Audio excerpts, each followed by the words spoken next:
All right, before we start, I just have a question. How many of you all call your mom and dad when you need something, or call your parents? Sometimes. Okay. All right. Anyone don't call their parents when they need something? Why? Anyone want to say why? Anyone else? Not involved. They're not involved. The parent I would turn to for needing something or advice passed away. Okay. Anything else? Actually, it's a great segue for people who are adult orphans and who can't call their parents. So before I get started with my presentation, I wanted to share this video. It's from the Foster Youth Institute, the National Foster Youth Institution. Basically talks about kind of what I'm going to be talking about in my presentation. People at the rite of passage to celebrate, but for foster youth it's called aging out. It's unfortunately a time when youngsters who were never adopted or reunited with their families face challenges most Americans will never know. Just imagine you're a young person, 17, 18 years of age. You've been in foster care for 2, 3, 4, 5 years. You're not going back home to be with your parents in an abusive or neglectful situation. You haven't been adopted. And you're being told that within a number of months, you're going to be living on your own. What's that experience like? Are you prepared to be living in an apartment? Can you balance your own checkbook? Do you have a job? Do you have transportation? Do you have medical insurance? These are tremendous challenges for kids in the best of circumstances. Aging out of foster care it's a unique situation where you're 18, you're young, and overnight you're on your own. We don't do that to our own children. It's a crisis when you're 18 and told sink or swim. So that just kind of gives you an example of some of the things that happen to people who are in the foster system. Once they reach age 18, they become an adult, and you know, things get a little bit more challenging. This is about us. I included a picture of myself because I am an adult orphan. I lost my parents when I was age 1 in a car accident. However, my legal guardianship was with a family member. So my situation personally is a little bit different than people who grow up in the foster care system. But as I grew older, I started to meet people and friends that were in the foster system who also didn't have their parents, and they would share some of the adversities that they were dealing with. An adult orphan is considered anyone who has lost their parent or one or more parent prior to adulthood or during their adulthood. After turning 18, you are at risk for homelessness. You're also at risk for being incarcerated if you're in the foster care system or if you're in the state system. You may develop psychological issues as a result of childhood traumatic experiences and lack of support, instability, and other mental issues. So my stance is that orphans reaching adult age should receive benefits for food, clothing, housing, and education. Some of the problems that they deal with is declined self-esteem, confidence, and self-image, financial hardship, loss of ability to trust others, cost of living gets really costly, and just the statistics that prove their adversities is knowing that these challenges exist. Because if you look at the statistics, it's proven that people in the system, they don't get as many opportunities as people, college students and other students just coming out of high school. 20% of foster kids instantly become homeless after aging out of the system. Less than 3% will earn a college degree, and 25% will suffer from PTSD by the age of 25. 1 in 4 will not graduate high school or get a GED. And despite all these challenges, at least 70% of foster care kids want to attend college, but less than 6% actually do, and less than 50% actually graduate. So here are some solutions. Prioritize, authorize, monetize. I found these programs. It's called Foster Care to Success. It is a foster youth program that offers scholarships and different things. Also, people who are adults trying to find aid for college that may not have financial support that they need. So there's like a list of all these different types of scholarship programs that are not just for the quarter, but they're actually awarded every year in order to actually get the degree, because that's part of the problem, is that they're not able to at least finish school because they can't afford to. Some of the benefits for like this issue being brought more aware would be homelessness prevention.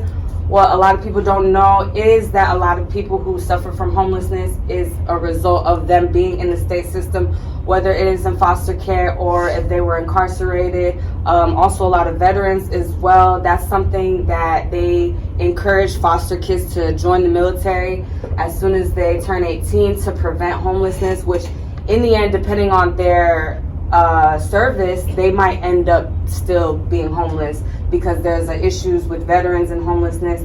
So it's just, bringing awareness to prevent that, helping with getting a clean record, because part of the problem is that these foster care kids, they get out in society, they get into trouble, and then now their record is bad, and it's almost like a double sword on them because they already don't have the support, and now they have a bad record that is not going to help them basically get ahead in society. So, helping bring awareness will ultimately make them feel like they have an opportunity in society so they don't commit crimes and stuff like that. Education opportunities to increase income, because the poverty for foster care kids, when they age out, they are at risk for poverty. Part of that is not being able to have the opportunity to receive an education, or educational opportunities will increase their income, and just authentic emotional support, because confidence and their self-image and their self-esteem is probably very low due to the lack of emotional support from family, mom, dad, grandma, grandpa, things like that. That is what gives someone the emotional foundation to feel good about themselves. So if they don't have that, then they're more at risk for depression, anxiety. If they have authentic emotional support, that will help them with those internal issues.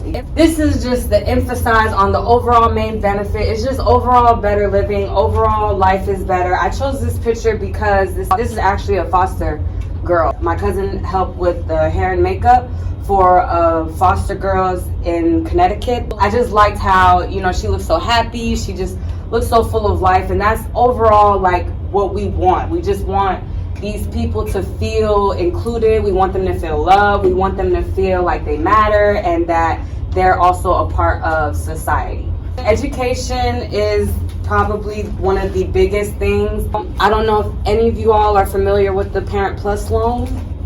Yes? No? No? So the Parent Plus loan is a loan that is for people.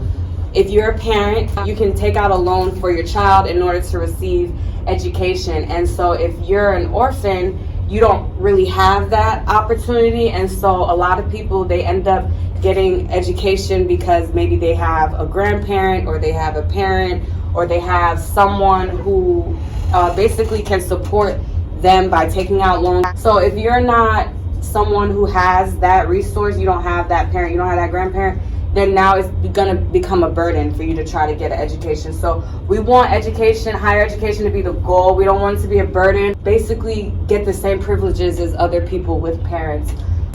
So this is, for me personally, what I would like to have. I would like to create a nonprofit in honor of my father, Dr. Sober Malatier, because he was a professor, a historically black college. So it was a lot of underprivileged kids in his class not thinking that they would be able to receive an education, especially back in those days. And so even though he's gone, I was able to see the value of education through his work. I just wanted to kind of shed light on that, because some orphans, they may not know their parents and stuff, and I know like where I come from as far as my father and stuff, and so just being able to give back in that way. So doing more research, there's so much more research I need to do on my father and things. So that would be first, and then to raise money so I can actually like provide funding, because school is expensive, and if I can't get enough money, then finding investors, finding people who want to invest into this nonprofit to help with this cause. So yeah, this is just the growth strategy. These are the pictures of my cousin that I included, her helping the girls at the foster care. Just wanted to kind of show the phases. First, we start with their self-esteem, their confidence, making them feel good about themselves, making them feel, beautiful, and then stability, support, making them feel like safe, not always in survival mode, not always trying to figure things out, what's going to be next. And then last would be education and income, giving them the opportunity to receive an education in something that they're passionate about to ultimately increase their income. Just a summary, this is a global mission. This is not limited to America. This is something worldwide that I think should be talked about and should be recognized. It's just really not something that people talk about. It's a very common thing for you to lose your parents at some point in your adulthood. However, no one really talks about the adversities and the struggles that come with once that actually happens. So just spreading awareness, spreading resources, and allowing those that have lost someone significant to their life an opportunity to still live better and, to still live a life of success. The mother, father, cousin, grandma, grandpa, niece, whatever. Once they leave this earth, they still want what's best for their loved ones that are still on earth. So if you have someone, a mother or father that's no longer here, they would want you to still have a better life. So that's really all. Thank you. Wow, this is really informative. I wanted to go back. Your father was a professor? Yes, he taught at Fort Valley State University. And then they both passed away when you were 1, and then where did you go? Can I ask a little bit about your story? Yeah, sure. So my family, my father, he worked in Georgia, so that's where my brothers were born. I was born in West Africa because he used to teach in African countries. He would do like projects and stuff, and so he would go and teach. And so I was born there, but then when we came back to Georgia, we were going to a horticulture event because he was horticulture, and so we were on a road trip there, and that's where the accident happened. And so after that, my family came from Connecticut to Georgia to stay with us, but then they decided to raise us in Connecticut for a little bit, but then they moved us back to Georgia. So yeah. So who raised you? My aunt raised me initially. That was who they gave guardianship, and then I got legal guardianship later. Wow. Is it still challenging to talk about, or are you in a place now where you feel like it can be a part of everything for you? I think, it's still always going to be challenging, but I think I'm at a place now where I realize, like, how fortunate I am, and it's like, Really? Yeah, it's like I could be upset about my personal stuff, but then like I see and I hear about other stories, and it's like I feel like I shouldn't be as upset because it could be worse. And not to say that it hasn't gotten bad, but it's just I know there are other people who, may not be able to like navigate through it in the way that I have. Okay, questions or comments for Malone?